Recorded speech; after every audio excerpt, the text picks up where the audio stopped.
तो विद्यार्थियों, आज आपका पाठ है आपकी पूरक पाठ्यपुस्तक वितान भाग 1 का दूसरा पाठ, राजस्थान की रजत बूंदें। इसके बारे में हम जानेंगे। जैसा कि हम जानते हैं कि हमारे देश में जो राजस्थान का इलाका है वो रेगिस्तानी इलाका है, रेतीला इलाका है और पानी का अभाव रहता है। ऐसे स्थान पर जल व्यवस्था को लेकर के लेखक की चिंता व्यक्त है। उन्होंने वहाँ की जो जल संरक्षण की व्यवस्था है उसका वर्णन किया है। लेखक अनुपम मिश्र। सबसे पहले हम लेखक का परिचय जानेंगे। अनुपम मिश्र का जन्म सन 1948 में महाराष्ट्र के वर्धा नामक स्थान पर हुआ था। ये पर्यावरण प्रेमी हैं। पर्यावरण संबंधी कई आंदोलनों से घनिष्ठ रूप से ये जुड़े रहे। इन्होंने लोगों को पर्यावरण के प्रति जागरूक करने का अभियान भी छेड़ा। 1977 से गांधी शांति प्रतिष्ठान के पर्यावरण कक्ष से ये संबंध रहे। पर्यावरण संबंधी कई पुस्तकें लिखी, जैसे आज भी खड़े हैं तालाब, साफ माथे का समाज आज। 19 दिसंबर 2016 ईस्वी को दिल्ली में इनका स्वर्गवास हो गया था। ये राजस्थान जैसे क्षेत्र में जल संरक्षण को लेकर के इन्होंने काफ़ी कुछ साहित्य की रचना। पाठ का परिचय।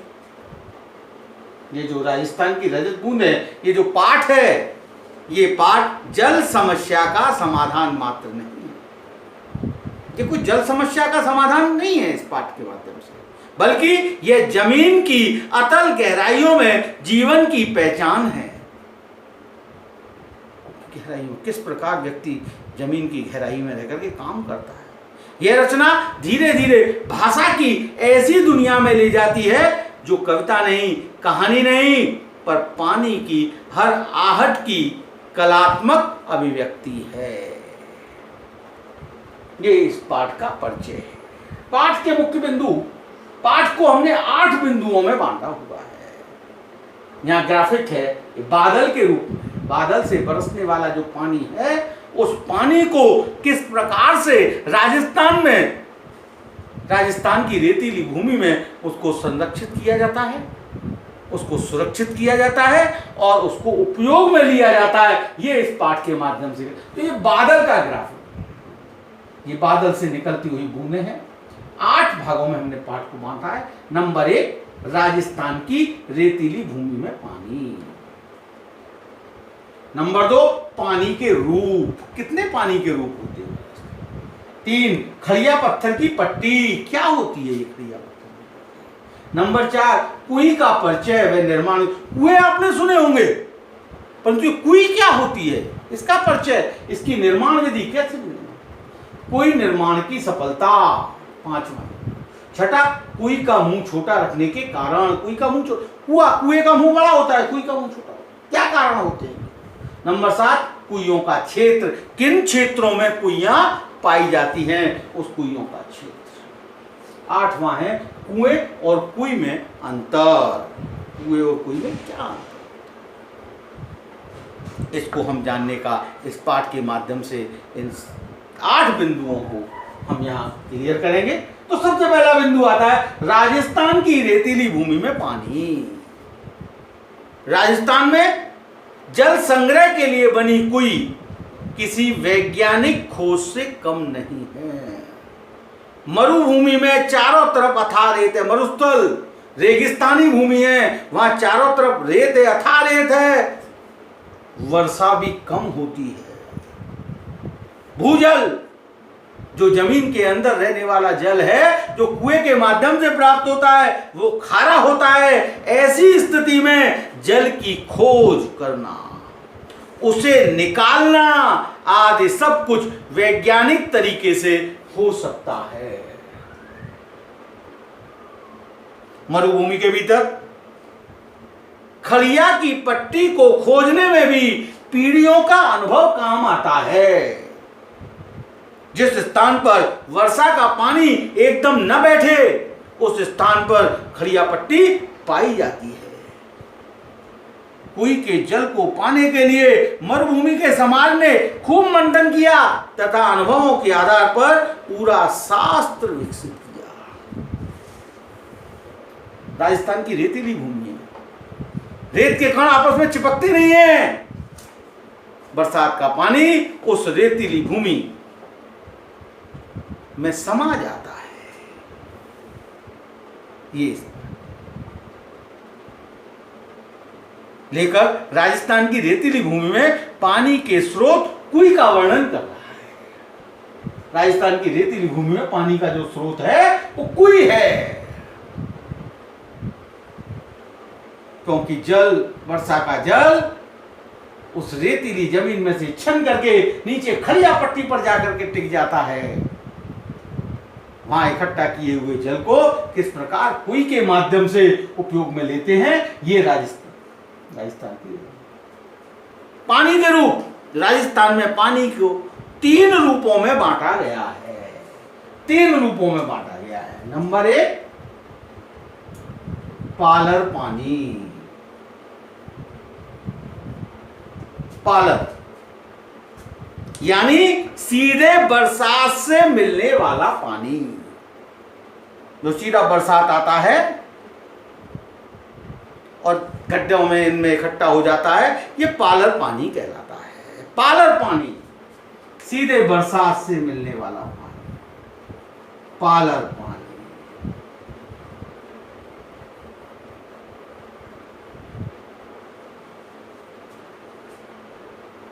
यह धरातल पर बहता है।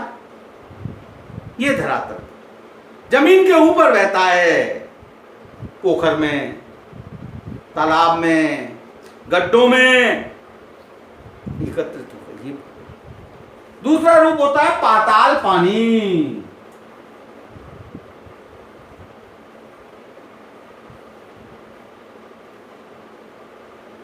पाताल पानी जैसा कि नाम है पता, जो कुओं से निकाला जाता है, नीचे खोद करके स्रोत, पाताल में से पानी, स्रोत के माध्यम से जो पानी आता है वो पाताल पानी होता है। वो कुओं में से कुओं से निकलने वाला जो पानी होता है वो पाताल पानी होता है। समरसेबल, ट्यूबवेल्स के माध्यम से निकाला जाता है। तीसरा रूप होता है रेजानी पानी। रेजानी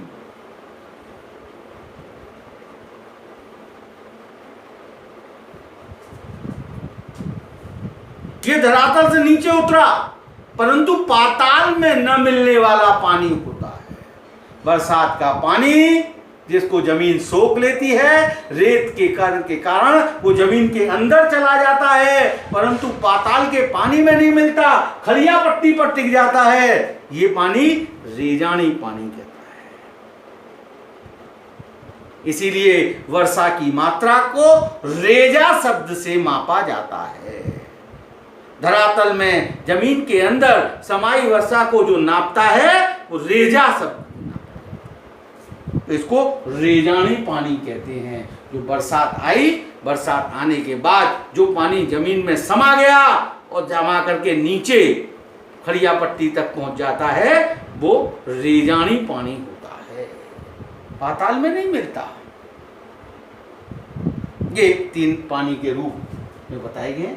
ये सब खड़िया पत्थर की पट्टी। अब ये खड़िया पत्थर की पट्टी क्या होती है? रेत की सतह से 10-15 हाथ से 50-60 हाथ नीचे खड़िया पत्थर की पट्टी चलती है। धरातल जो जमीन है हाथों में नापे जाते हैं, कुएं वगैरह जो कुछ हाथ, 10-15 हाथ से 50-60 हाथ नीचे खड़िया पट्टी चलती है। इस पट्टी से मिट्टी के परिवर्तन का पता चलता है। कुओं का पानी प्राय खारा होता है। पीने के पानी के लिए कुइयां बनाई जाती है। पट्टी का तभी पता चलता है जहां बरसात का पानी एकदम नहीं समाता। यह पट्टी वर्षा के पानी व गहरे खारे भूजल को मिलने से रोकती है। अतः बरसात का पानी रेत में नमी की तरह फैल जाता है रेत के कण अलग अलग होते हैं, वे चिपकते नहीं। पानी गिरने पर कण भारी हो जाते हैं परंतु अपनी जगह नहीं छोड़ते। इस कारण मरुभूमि में धरती पर दरारें नहीं पड़ती। आपने अपने खेतों में दरारें देखी होंगी, पानी पड़ने के बाद जब सूख जाता दरारें पड़ जाती, परंतु रेतीली भूमि में, मरुभूमि में दरारें नहीं पड़ती क्योंकि मिट्टी के कण चिपकते ही नहीं है। जब चिपकेंगे नहीं तो सूखेंगे नहीं, सूखेंगे नहीं तो दरारें नहीं पड़ेंगी, दरारें नहीं पड़ती। वर्षा का भीतर समाया जल अंदर ही रहता है। ये नमी बूंद बूंद करके कुई में जमा हो जाती है। कुइयों का परिचय निर्माण भी, तो कुई क्या होता है भाई? ये रेजानी पानी खड़िया पट्टी के कारण पाताली पानी से अलग रहता है। ये जो खड़िया पट्टी रेजानी पानी है ये पाताली पानी से अलग होता है। ये है देखिए, ये धरातल, ये धरातल जमीन है, इसके नीचे ये है खड़िया पट्टी, खड़िया पट्टी, ये पाताल।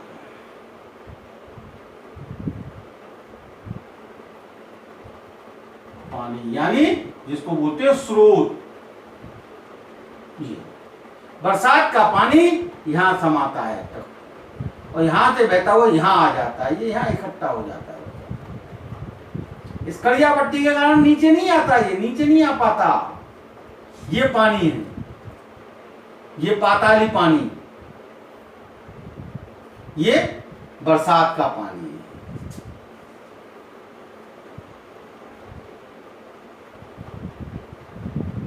समझ में आया? बरसात का पानी दो जगह रहता है। एक तो रेतीली जमीन सोख करके पानी को जमीन के अंदर पहुंचा देती है, वो यहां पर स्थिर हो जाता है जिसे हम कुई के माध्यम से निकालते हैं। दूसरा, जब नमी पर्याप्त हो जाती है तो ऊपर गड्ढों में पानी भर जाता है, तालाब पोखरों में पानी भर जाता है। रेजानी पानी खड़िया पट्टी के कारण पाताली पानी से अलग रहता है, पाताली पानी से ये अलग रहता है। अगर इसमें मिल जाएगा तो ये खारा हो जाएगा, ये मीठा पानी होता है, अन्यथा ये खारा हो जाता है। इस विशिष्ट रेजानी पानी को समेटती है कुई। इसके लिए कुई का निर्माण होता है।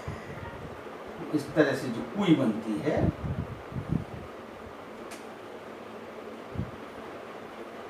ये कुई का मुंह सकरा होता है, कुई का निर्माण होता है। कुई ये 4 और 5 हाथ के व्यास तथा 30 से 60-65 हाथ की गहराई की होती है। कुई का प्राण है चिनाई। कुई की चारों ओर से चिनाई होती है जिससे कि आसपास मिट्टी गिरे नहीं। इसमें हुई चूक चेजारों के प्राण ले सकती है, चेजारों के प्राण ले सकती है।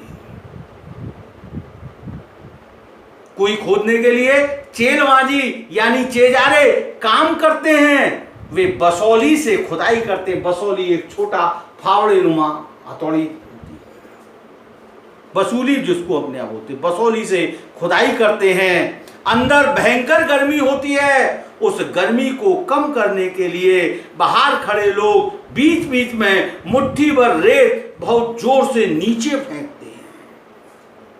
इससे ताजी हवा अंदर आती है और गहराई में जमा दम घोंटू गर्म हवा बाहर निकालती है। चेलवाजी यानी कि चेजारे कांसे, पीतल या अन्य किसी धातु का बर्तन टोप की तरह पहने रहते हैं, जस्ट लाइक ए हेलमेट की तरह, जैसे आजकल है, ताकि चोट ना लगे। थोड़ी खुदाई होने पर इकट्ठा हुआ मलबा बाल्टी के जरिए बाहर निकाल दिया जाता है। चेलवाजी कुएं की खुदाई व चिनाई करने वाले प्रशिक्षित लोग होते हैं। कुई कुएं से छोटी होती है परंतु गहराई कम नहीं होती। कुएं में न सतह पर बहने वाला पानी आता है न भूजल।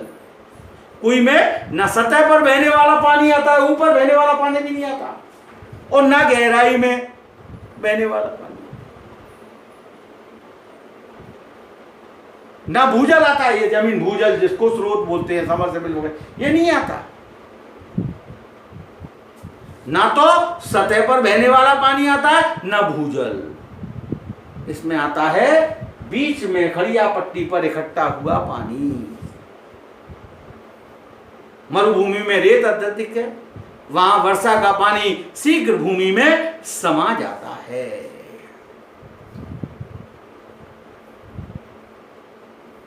हर दिन की खुदाई से निकले मलबे को बाहर निकालकर उतने स्थान की तुरंत चिनाई कर दी जाती है। कुई की चिनाई ईंट या रस्से से की जाती है, कुई खोदने के साथ साथ खीप नामक घास से मोटा रस्सा तैयार किया जाता है। खीप नामक, फिर इसे हर रोज कुई के तल पर दीवार के साथ सटाकर गोला बिछाया जाता है, राउंड में गोला। इस तरह हर घेरे में कुई बंधती जाती है।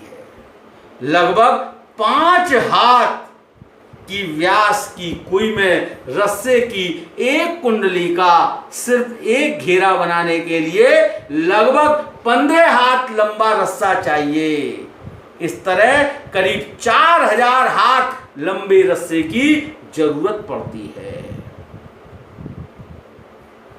पत्थर या खीप न मिलने पर चिनाई का कार्य लकड़ी के लंबे लट्ठों से किया जाता है। ये लट्ठे अरणी, बड़ बड़ जिसको बबूल वो बोलते हैं, आपको बड़ बड़ माउस पर जिसकी पूजा होती है, बड़ का पेड़, बावल या कुम्बट के पेड़ों की मोटी टहनियों से बनाए जाते हैं। ये नीचे से ऊपर की ओर एक दूसरे में फंसाकर सीधे खड़े किए जाते हैं तथा फिर इन्हें खीप की रस्सी से बांधा जाता है। ये कोई निर्माण की सफलता। खड़िया पत्थर की पट्टी आते ही काम समाप्त हो जाता है। खोदते हुए जब नीचे आते हैं तो ये खड़िया पत्थर, ये यहां से खोदते हुए, इस जगह से धरातल में से खोदते हुए जब नीचे की ओर आते हैं, यहां खड़िया पट्टी पर खुदाई समाप्त हो जाती है। ये स्थान, इस स्थान पर क्योंकि यहां जल मिल जाता है। खड़िया पट्टी आते काम समाप्त हो जाता है और कुई की सफलता उत्सव का अवसर बनती है। पहले काम पूरा होने पर विशेष भोज भी होता था। चेजारों यानी चेलवाजों को तरह तरह की भेंट, वर्ष भर के तीज त्योहारों पर भेंट, फसल में हिस्सा आदि दिया जाता था। परंतु अब तो व्यावसायीकरण है, अब तो सिर्फ मजदूरी दी जाती है। मजदूरी दिए, उनसे संबंध खत्म, काम करा। पहले नहीं, पहले वर्ष भर उनसे संबंध रहता था। तीज त्योहारों पर उनको गिफ्ट दिए जाते थे, भेंट दी जाती थी, फसल में हिस्सा दिया जाता था, क्योंकि इनका काम है। जैसलमेर में पालीवाल ब्राह्मण व मेघवाल गृहस्थी स्वयं कुइया खोदते थे। इसके बाद कुई का मुंह छोटा रखने का कारण, ये मुंह छोटा क्यों रखा जाता है? इसका मुंह छोटा क्यों रखा जाता है? नीचे चौड़ी बड़ी बड़ी करते चलते हैं इसको, कुई को खूब बड़ी कर दिया जाता है, मुंह छोटा रखा जाता है। कुई का मुंह छोटा रखा जाता है, इसके 3 कारण हैं। पहला, रेत में जमा पानी की बूंदें धीरे धीरे रिसती है। मुंह बड़ा होने पर कम पानी अधिक फैल जाता है, कम पानी वो अधिक फैल जाएगा। थोड़ा धीरे धीरे धीरे रिस करके यहाँ इकट्ठा होता चला जाएगा, अधिक फैल जाता है, अतः उसे निकाला नहीं जा सकता। छोटे व्यास की कुई में पानी 2-4 हाथ की ऊंचाई ले लेता है। पानी निकालने के लिए छोटी चड़स का प्रयोग किया जाता है। चड़स 4 कोने एक चमड़े के उसमें बांध करके और उसको उसमें लटका करके उसमें। दूसरे, छोटे मुंह का ढकना सरल होता है। छोटे मुंह को ढक्कन से ढका जा सकता है, बड़े मुंह को कैसे ढकेंगे? तीसरे, बड़े मुंह होने पर पानी के भाप बनकर उड़ने की संभावना अधिक रहती है। बाष्पीकरण से भाप बन के उड़ सकता है। इसलिए ये 3 कारण होते हैं। कुइयों के ढक्कनों पर ताले भी लगने लगे हैं। कुइयों का क्षेत्र यदि कुई गहरी हो तो पानी खींचने की सुविधा के लिए उसके ऊपर घिरनी या चक्री भी लगाई जाती है। इसे गरेड़ी, चरखी या फरेड़ी भी कहलाती है, गरारी भी कहते हैं। खड़िया पत्थर की पट्टी एक बड़े क्षेत्र में से गुजरती है। इस कारण कुई लगभग हर घर में मिल जाती है। सबकी निजी संपत्ति होते हुए भी कुई को सार्वजनिक संपत्ति माना जाता है। इन पर ग्राम पंचायतों का नियंत्रण रहता है। किसी नई कुई के लिए स्वीकृति कम ही दी जाती है, क्योंकि इससे भूमि के नीचे की नमी का अधिक विभाजन होता है। राजस्थान में हर जगह रेत के नीचे खड़िया पत्थर नहीं है। ये पट्टी चूरू, बीकानेर, जैसलमेर और बाड़मेर आदि क्षेत्रों में है। यही कारण है कि इस क्षेत्र के गांवों में लगभग हर घर में एक कुई है। कुइयों का क्षेत्र, कुइयों के क्षेत्र राजस्थान में चूरू, बीकानेर, जैसलमेर, बाड़मेर आदि ये क्षेत्र कुइयों के क्षेत्र माने जाते हैं। कुई और कुएं में अंतर भाई, कुई और कुओं में अंतर क्या होता है? बहुत अंतर होता है। कुई बरसात के पानी को इकट्ठा करके खड़िया पट्टी के ऊपर से संकलित किया जाता है कुई के माध्यम से। और कुएं में पाताली पानी का, पाताली पानी जहां स्रोत मिलता है वहां तक कुएं की खुदाई होती है। वहां कुएं का स्त्रीलिंग रूप है। कुई, कुई जो है वो कुएं का स्त्रीलिंग। कुई कुएं से व्यास में छोटी होती है। व्यास, ये कुएं का व्यास इतना बड़ा भी हो सकता है, कुई का व्यास छोटा। गहराई बराबर हो सकती है। गहराई दोनों में अधिक हो सकती है। केवल व्यास में होती है, गहराई में लगभग समान होती है। आम कुएं का व्यास 15 से 20 हाथ का होता है, परंतु कुई का व्यास 4 या 5 हाथ का होता है। ये कुई और सामान्य कुओं में अंतर है। इस प्रकार से राजस्थान में पानी की समस्या का समाधान किया। वहां पाताली पानी का स्रोत बहुत नीचा है। खड़िया पट्टी पर इन क्षेत्रों में बरसात के पानी को संरक्षित करके कुइयों के माध्यम से अपनी आवश्यकता की पूर्ति की जाती है। पीने का पानी एकत्रित किया जाता है, क्योंकि पाताली पानी का स्रोत जो है वो बिल्कुल खारा पानी है। ये खारा पानी, ये बरसात का पानी, ये मीठा पानी मिलता है। यहाँ मीठा पानी मिलता है। ये इस पाठ के माध्यम से आपको समझाया गया है। इस पाठ की रीडिंग करेंगे, इस पाठ का अध्ययन करेंगे, समझने का प्रयास करेंगे। कहीं कोई दिक्कत है, इनके प्रश्न निर्माण, प्रश्नों उत्तरों को करने का प्रयास करेंगे। कहीं कोई दिक्कत आती है तो डिक्शनरी के माध्यम से आप इनमें आए हुए शब्दों और या फिर गूगल के माध्यम से इनमें आए शब्दों के अर्थ समझने का प्रयास करेंगे। बस आज इतना ही। आपका आज का दिन शुभ और मंगलमय हो। धन्यवाद।